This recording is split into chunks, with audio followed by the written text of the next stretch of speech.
Bonjour à tous et bienvenue dans cette nouvelle vidéo. On va parler d'un théorème, donc le théorème de Spert pour n égale 2. Donc on va lire ensemble l'énoncé. Donc on considère deux matrices M et N de 2 à coefficient réel, et elles sont dites unitairement semblables lorsqu'il existe une matrice orthogonale 2 fois 2, telle que P transposé MP égale N. Donc là, il faut montrer qu'en fait, cette condition d'être unitairement semblable est équivalente à trois conditions. Que la trace de m égale la trace de n, que la trace de m carré égale la trace de n carré, et que la trace de m transposé égale la trace de n transposé. Donc c'est une condition à être unitairement semblable, c'est une condition un peu plus fine qu'être semblable, parce qu'être semblable, ça veut dire que on peut obtenir n à partir de m via un changement de base, alors que là, quand on est unitairement semblable, on demande des conditions sur ce changement de base, on demande à ce que la matrice de passage soit une matrice orthogonale, c'est-à-dire que le changement de base se fasse d'une base orthonormée, la base canonique, vers une autre base orthonormée. Donc voilà, c'est un petit peu différent de simplement la similitude qu'on a l'habitude de voir. Donc c'est un exercice de niveau L2, SP, et voilà, donc effectivement ça fait appel au groupe orthogonal, donc on voit qu'en deuxième année, et voilà, mots-clés, on va parler un petit peu de théorème spectral. Alors, comme d'habitude, je vous invite à chercher par vous-même avant de regarder les indications ou la correction, et je passe tout de suite aux indications. Ok, voilà pour les indications. Donc, première indication, donc vous allez voir, il y a un sens, le sens direct, il est assez immédiat, d'accord, avec les propriétés qu'on connaît sur la trace. Et pour le sens réciproque, donc aller de la droite vers la gauche, c'est un peu plus difficile, donc moi ce que j'ai fait, c'est que j'ai commencé par distinguer le cas où M et N sont symétriques du reste, et ensuite je me suis servi de l'étude du cas symétrique pour en déduire le cas général en écrivant deux matrices M et N quelconques, qui vérifie les trois conditions sous forme de la somme d'une matrice symétrique et d'une matrice antisymétrique, et voir si on peut justement réussir à prouver qu'elles sont unitairement semblables dans ce cas-là. Voilà, donc on passe tout de suite à la correction. Voilà, donc pour la correction, on va commencer par le sens facile, comme ça on sera débarrassé, le sens direct. Donc on suppose que M et N sont unitairement semblables, donc on va nommer sous AP une matrice orthogonale, telle que P transposé MP égale N. Ok, donc on va regarder ce que ça donne ces trois conditions. Donc on va regarder déjà la trace de M et la trace de N. Donc on va avoir la trace de N est égale, on remplace par l'expression, trace de P, M, P. Maintenant, par propriété sur la trace, ça nous donne trace de P, P transposé M égale trace de M. Voilà, et comme on s'en servira assez souvent, j'ai rappelé la formule là, dont on se sert, hein, c'est la fameuse formule trace de AB égale trace de BA pour toute matrice, hein, même si elle commute pas, dans la trace, ça commute, d'accord? Donc, on a réussi la première condition, on va regarder la suivante, donc on va avoir trace de n carré, ça va être égal à la trace de P transposé MP, le tout au carré, et en explicitant ce que ça va donner, on voit que, oui, hein, le fait que P transposé ce soit égal à l'identité, voilà, car P appartient à O2 de R. D'accord. Les matrices orthogonales, leur inverse c'est leur transposé. Donc ici c'est pareil, ça va être égal à l'identité. D'accord. Et donc on va voir un télescopage, un petit télescopage, on va voir trace de P transposé, M carré, P, et là on conclut de la même façon avec la propriété sur la trace d'une matrice. Donc ça va nous donner trace de M carré. Ok, bon, bah, c'est bon signe, hein, on a réussi à montrer que les deux premières relations sont vérifiées. Et la troisième, donc on va regarder maintenant trace de N transposé. Donc là, ça va nous donner la trace donc de P transposé MP fois P transposé MP, le tout transposé. Quand on transpose un produit, on échange les termes du produit et on met la transposée sur chaque terme, ce qui nous donne donc trace de transposé MP. Donc là, on va se retrouver avec ce P transposé. Ensuite, on va voir le M transposé, puis P transposé transposé, donc P. Ce qui va encore nous faire une simplification, donc ce qui va nous donner trace de P transposé M, M transposé P, ce qui est encore égal, d'après la formule qu'on a écrite au début, trace de M, M transposé. Et voilà, on a terminé pour le sens direct. Alors, pour le sens indirect, on a dit qu'on allait commencer par le cas où M et N sont symétriques. Supposons M et N symétriques réels. Bon, bah là, ça doit nous sauter aux yeux, hein. On a des matrices symétriques réelles, on a envie d'utiliser le théorème spectral. D'après le théorème spectral, il existe deux matrices P et Q appartenant à O2 de R, telles que transposer M, P égale une matrice diagonale, on va dire lambda et mu, et Q transposé NQ égale, on va mettre alpha bêta, avec lambda, mu, alpha, bêta appartenant à R. D'accord? Donc le théorème spectral, il nous dit que les matrices symétriques réelles, elles sont diagonalisables en base orthonormée. D'accord? Donc c'est vraiment là ce qu'on traduit. Donc on a lambda mu alpha bêta qui sont les valeurs propres de M et N. Donc bon, bien sûr, on fait le sens réciproque, donc on va prendre des matrices symétriques réelles qui satisfont le système. Supposons que la condition 1 soit vérifiée, c'est-à-dire que la trace de M égale la trace de N, la trace de M carré égale la trace de N carré, et la trace de M transposé égale la trace de N transposé. Donc on va voir comment ça se traduit dans notre problème. Donc on va avoir la trace de M, ça va être égal à la trace de P transposé MP. La trace, elle est invariante par changement de base, on peut voir ça comme ça, ou avec la première formule qu'on a dit. Donc c'est lambda plus mu. Et donc ça va être aussi égal à alpha plus bêta, qui est égal à la trace de N. D'accord? Donc d'après, on va nommer les lignes, hein, d'après la première ligne du système 1. Ensuite, on va avoir la même chose, donc on va avoir la trace de M carré qui va être égale, bon, là je vais pas tout réécrire, à lambda carré plus mu carré, d'accord? On va prendre ça, on va mettre le carré ici, ce qui sera égal à alpha carré plus bêta carré. Et la dernière condition, en fait, elle sert à rien parce que si on regarde la dernière condition, on a trace de M transposé, mais M transposé, c'est égal à M, puisque M est symétrique réel, et trace de N transposé, N transposé, c'est égal à N aussi, donc en fait, la dernière ligne, elle nous répète que trace de M carré égale trace de N carré. Donc pour des matrices symétriques, cette condition-là, elle sert à rien. Donc là, en fait, on va pas pouvoir en savoir plus sur nos matrices, avoir plus d'informations en traduisant la condition 3. Donc là, ce qu'on a, c'est donc lambda plus mu égale alpha plus bêta, et lambda carré plus mu carré est égal à alpha carré plus bêta carré. Alors, on peut reformuler un petit peu ce système, bon, il n'est pas très compliqué. On va mettre... on va les écrire de cette façon, donc on va voir bêta moins mu, et là, quand on va passer le alpha carré de l'autre côté, en fait, on va passer le alpha carré de l'autre côté pour faire apparaître une identité remarquable. On va voir lambda carré moins alpha carré, ça va nous donner lambda moins alpha et lambda plus alpha, et à droite, on va avoir bêta moins mu facteur de bêta plus mu. Et donc, on peut en déduire que si lambda est égal à alpha, alors bêta est égal à mu, d'après la première ligne, d'accord? On voit ça, et puis bon, bah, la deuxième ligne, elle nous donnera alors 0 égale 0, tout va bien.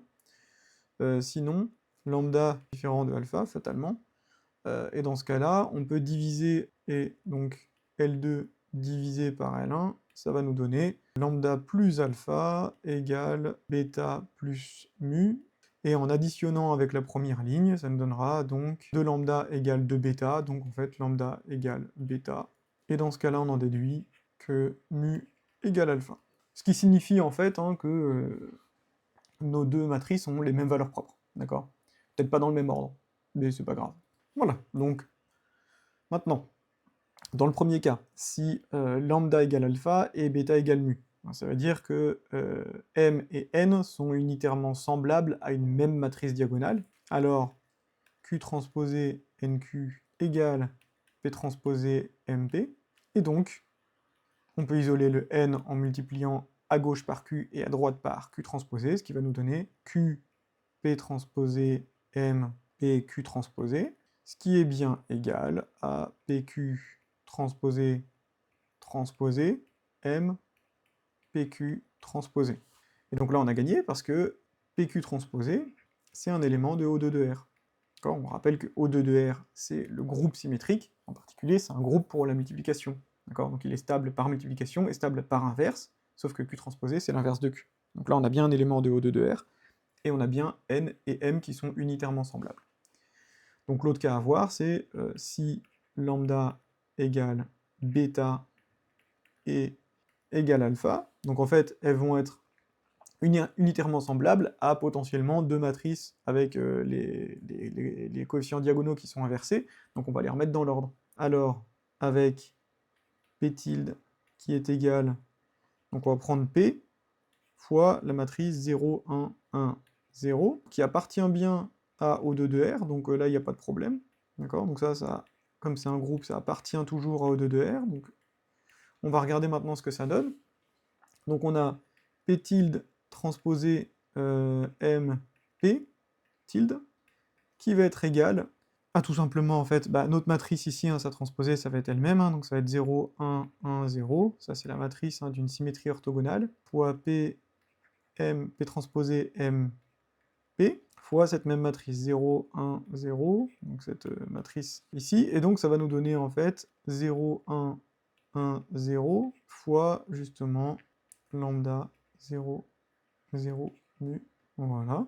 Ok, et donc là, pour faire les calculs sans s'embêter, on se rappelle, hein, multiplier à droite par cette matrice-là, ça revient à échanger les colonnes, et multiplier à gauche par cette matrice, ça revient à échanger les lignes. Donc là, quand on va multiplier à droite, on va échanger les colonnes, on va se retrouver avec, je vais l'écrire, hein, on va se retrouver ici avec ce calcul-là, donc sans faire de calcul, là on échange juste les colonnes, donc on va se retrouver comme ça, et ensuite on échange les lignes en multipliant à gauche, ce qui va nous donner mu 0, 0 lambda.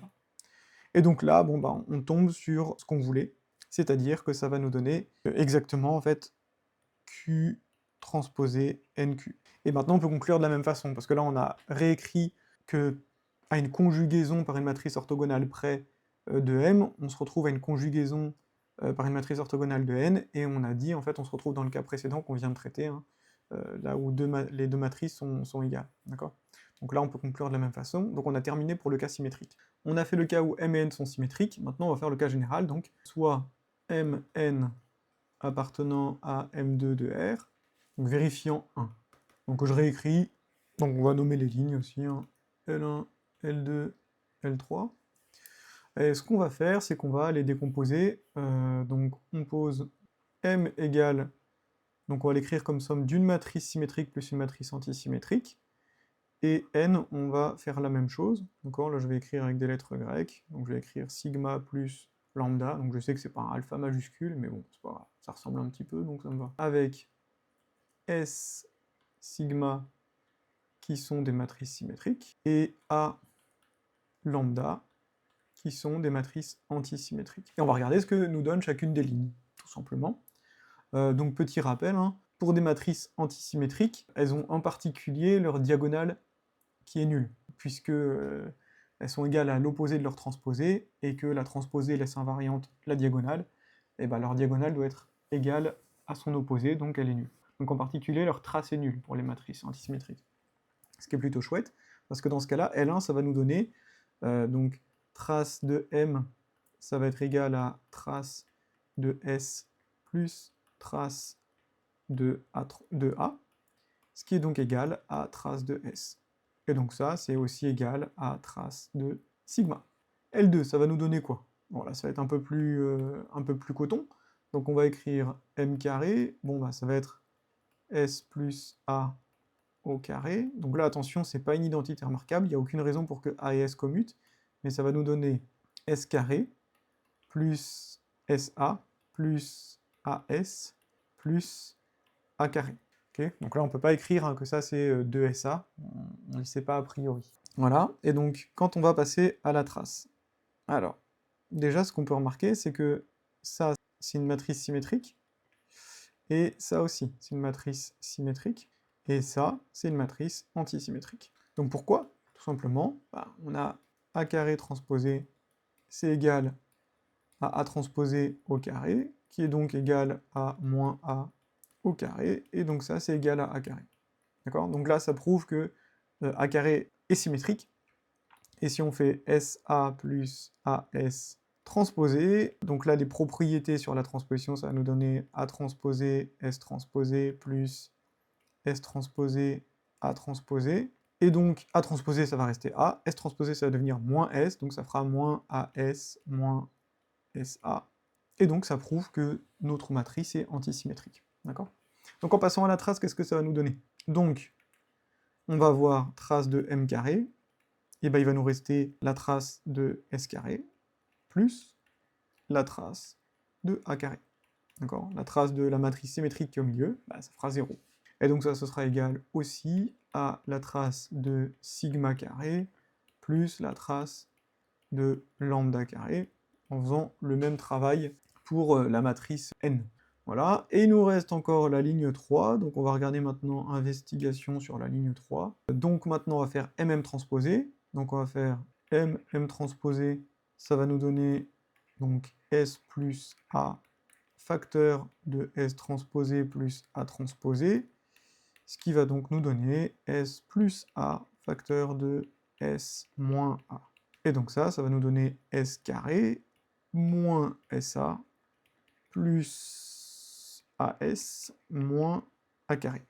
Donc encore une fois, on fait attention à ne pas utiliser d'identité remarquable, d'accord? Là, il n'y a pas de raison pour que cette matrice au milieu soit nulle. Voilà. Et en fait, cette matrice-là, on aimerait bien qu'elle soit antisymétrique, mais malheureusement, elle est symétrique. Mais en fait, on va voir que ça pose pas de problème, parce que sa trace, elle est nulle, grâce aux propriétés de la trace. Donc, si on fait maintenant la trace de M transposé, bon bah, celle-ci, on a dit, ça fera la trace de S carré, moins, donc, la trace de SA, plus la trace de AS, et moins la trace de A carré. Et on a dit hein, que la trace d'un produit de matrice, hein, on peut commuter les matrices comme on veut dedans, donc en fait la trace de SA, c'est la trace de AS. Donc en fait ces deux quantités sont les mêmes, donc on peut les simplifier. Et ça nous donne ça. Ok? Et donc par la troisième ligne, ce sera bon, forcément égal à la trace de sigma carré moins la trace de lambda carré. Donc on reformule. Donc le système 1, il devient, en termes de nos matrices symétriques et antisymétriques, il devient donc trace de S est égale à trace de sigma, trace de S carré plus trace de A carré égale trace de sigma carré plus trace de lambda carré. Et la dernière ligne, trace de S carré moins trace de A carré est égale à trace de sigma carré moins trace de lambda carré. Voilà, et ce système, il va être équivalent à trace de S égale trace de sigma. Et maintenant, si on regarde les deux dernières lignes, si on les ajoute, ça va nous donner trace de S carré, enfin 2 traces de S carré égale 2 traces de sigma carré. Donc en fait, trace de S carré égale trace de sigma carré. Donc si on retire L3 à L2, ça nous donnera pareil, hein, 2 traces de A carré égale 2 traces de lambda carré. Donc en fait, on va écrire ça comme ça. Donc A carré, trace de A carré, égale trace de lambda carré. Ah, donc là on voit notre cas qui va apparaître, notre premier cas. Parce que là, nos matrices symétriques, on voit qu'elles vérifient le système. On a dit que la troisième ligne, elle servait à rien, et là, les deux premières lignes du système 1, elles sont vérifiées pour celle-ci. Donc, on va l'écrire. D'après le cas symétrique déjà traité, il existe P, vous allez voir, je vais le faire un peu bizarrement, PQ appartenant à O2 de R, tel que, donc, P transposé SP égale Q transposé sigma Q est égal à lambda mu 0, 0. Vous allez voir pourquoi. D'accord? Je pourrais dire hein, qu'elles sont unitairement semblables, c'est-à-dire qu'il existe P tel que sigma égale P transposé SP, mais vous allez voir pourquoi je vais utiliser cette matrice diagonale, parce qu'on va avoir un problème avec les matrices antisymétriques, et on va le résoudre en voyant de plus près cette relation. Donc on va voir ce qui se passe aussi du point de vue des matrices antisymétriques.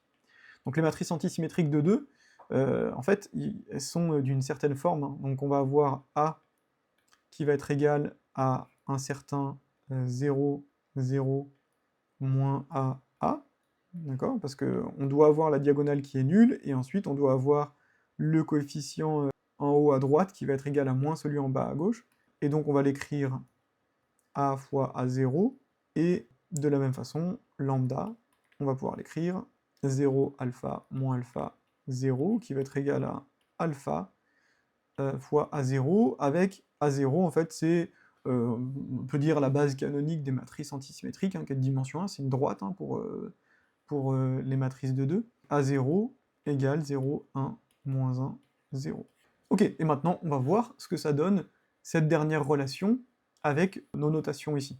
Donc on va voir la trace de a carré, ça va être la trace de moins a carré, 0, 0, qui va donc être égal à moins 2a carré. Et on sait que ça, c'est égal, avec le même calcul, à moins 2 alpha carré, ce qui signifie que a est égal à plus ou moins alpha. D'accord, on ne sait pas exactement lequel c'est, hein, ça peut être plus, ça peut être moins, mais en tout cas, hein, le fait que la trace de a carré égale trace de lambda carré, ça nous donne seulement cette information. D'accord, donc ça c'est la ligne 3 qui nous le dit. Donc ça c'est la ligne 3 qui nous le dit. Alors, maintenant, on va voir ce que ça donne quand on va conjuguer par notre matrice P, notre matrice M. Donc ça va nous donner P transposé SP, plus P transposé AP, ce qui va donc nous donner lambda mu 0, 0, plus notre matrice ici, donc P transposé AP. Et en fait, ce qu'on remarque, c'est que quand on va transposer cette matrice, ça va nous donner transposé A transposé P, et sauf que A transposé c'est moins A, c'est-à-dire moins P transposé AP. Ce qui signifie qu'elle appartient aux matrices antisymétriques. Donc, il existe un certain bêta appartenant à R, tel que P transposé AP, ce soit égal à notre bêta, facteur de la matrice A0. D'accord ? Et maintenant, ce qui se passe, c'est que en prenant le déterminant, on va avoir, donc le déterminant d'une matrice orthogonale, c'est 1 ou moins 1, donc là, en fait, hein, ça va pas changer, de toute façon, c'est un changement de base. Ça va nous donner det de A égale, donc le déterminant de A0, on peut le calculer facilement, c'est 1, ce sera donc égal à bêta carré. Le déterminant de A, ce sera égal à A carré. Donc on sait que bêta, c'est égal à plus ou moins A. Et de la même façon, si on fait Q transposé NQ, ça va nous donner notre fameuse matrice diagonale, plus une matrice Q transposé lambda Q. Et encore une fois, cette matrice-là, on va pouvoir dire qu'elle est égale à plus ou moins alpha fois A0. En fait, on sait que alpha c'est déjà plus ou moins A, donc en fait ça va être égal à plus ou moins A fois A0. Donc en fait on a un coefficient plus-moins ici. Voilà, donc j'ai reformulé un petit peu. Donc là la conclusion, quand on passe au déterminant, c'est qu'on va avoir en fait la conjuguée de M par P, ça va nous donner donc notre matrice diagonale qui nous embête pas, avec plus ou moins A fois 0, et donc pour Q et N, ça va nous donner la même chose avec un plus ou moins ici. Donc là, on a presque gagné, mais sauf que en fait, on maîtrise pas très bien ce plus ou moins, d'accord? Ça va dépendre de la matrice Q, de la matrice P, et en fait du fait que, à la base, est-ce que A et alpha étaient égales à plus ou moins l'une ou l'autre, si c'est égal ou si c'est pas égal. Donc en fait là, ce plus ou moins, on n'arrive pas très bien à le maîtriser. Donc la question en fait, c'est de savoir est-ce qu'on peut choisir mieux P et Q de manière à transformer, à avoir la relation contraire. Admettons, si on a un plus, on veut un moins, et si on a un moins, on veut un plus. Si on arrive à faire ça, bah forcément, peu importe ce qu'on a ici, on arrivera à obtenir la même chose là. D'accord? Donc c'est la dernière étape du raisonnement. Notre dernière étape, ça va être donc de contrôler ce plus-moins qui est là. Donc ce qu'on va faire, c'est qu'on va en fixer un. Donc on pose Q transposé NQ, qui va être égal à lambda mu 0, 0, plus epsilon à 0, avec epsilon qui appartient à moins 1, 1. Donc deux cas de figure. Premier cas, si P transposé MP est égal à la même chose, hein, dans ce cas-là, alors, eh ben, c'est la même conclusion que tout à l'heure, donc là les deux sont égales, donc N est égal, on avait dit c'était PQ transposé M PQ transposé, et donc là on a fini. D'accord? Ce cas-là il est traité, hein, d'accord, donc là on a terminé. Sinon, eh ben, on sait que c'est un plus ou moins, donc on va avoir ce bidule-là, moins epsilon à 0. Donc là, l'idée, ça va être de jouer sur la matrice P, on va la bidouiller un petit peu, pour faire apparaître un plus ici, d'accord? Et l'idée, ça va être de ne pas bouger notre matrice diagonale. Et c'est pour ça qu'en fait, on s'est concentré sur les matrices diagonales ici, plutôt que d'écrire directement que S et sigma étaient conjugués l'une à l'autre. Là, en fait, c'est pour ça qu'on s'est concentré sur les matrices diagonales. Donc, on pose une matrice qui est J, c'est moins 1, 1, 0, 0, et P tilde, ça va être égal à AP, facteur AP fois J, tout simplement. Alors maintenant, on va regarder ce qui se passe.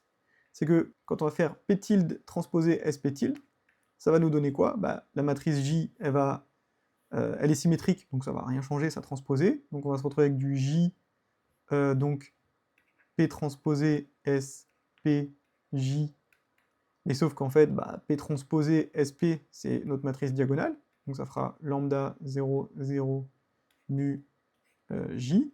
Et sauf que là, on se retrouve avec un produit de matrice diagonale, donc en fait, on fait juste le produit des éléments diagonaux. Donc on va se retrouver avec moins 1 fois lambda fois moins 1 pour le premier coefficient, donc lambda. Et ici, on va se retrouver avec mu fois 1, donc ce sera ça. Donc en fait, quand on va prendre cette matrice P tilde, on va tout simplement pas modifier la diagonale. Ça sera quand même une autre base, hein, c'est assez logique, hein, on va transformer une des colonnes en moins 1 fois cette colonne, donc en fait on va garder une base orthonormée. Ça va rien changer. Par contre, ce qui va changer, ce qui va être chouette, c'est au niveau de notre matrice antisymétrique. Donc là, qu'est-ce qui va se passer au niveau de la matrice antisymétrique quand on va faire donc P tilde transposé à P tilde, ben ça va nous donner J P transposé à PJ, sauf que PAP, P transposé AP, on a dit que c'était moins epsilon A à 0, donc c'est égal à moins J, donc on va passer toutes les constantes de l'autre côté, donc ça fait moins epsilon A J à 0 J, mais J à 0 J, on peut regarder ce que ça donne, ça va nous donner moins 1, ça fait donc J à 0 J, c'est égal à moins 1, 0, 0, 1, donc facteur de 0, moins 1, 1, 0, et moins 1, 0, 0, 1. D'accord? Donc là, quand on va faire cette multiplication, on va transformer cette colonne en moins cette colonne, et celle-ci, on va la laisser intacte. Donc là, on va se retrouver avec 1, 1, on va juste transformer le moins 1 en 1, ici. Et ensuite, multiplier ici, ça revient à échanger juste les colonnes, ce qui revient donc à écrire, donc quand on va échanger les colonnes de cette matrice, ça va nous donner 0, moins 1, 1, 0, et donc en fait, ça c'est égal à moins 1, 0. Si bien que, ça, on va écrire que c'est juste epsilon à 0. Et là on a gagné, parce que dans ce cas-là, on va avoir P tilde transposé M P tilde, qui va être égal à Q, N, Q, Q transposé N, Q. Et c'est gagné. Même conclusion. Voilà pour cet exercice, j'espère que ça vous a plu. N'hésitez pas à me dire en commentaire si c'était clair, si vous avez trouvé peut-être des simplifications ou des moyens d'aller plus vite. Et du coup, on se retrouve plus tard dans une nouvelle vidéo. À bientôt!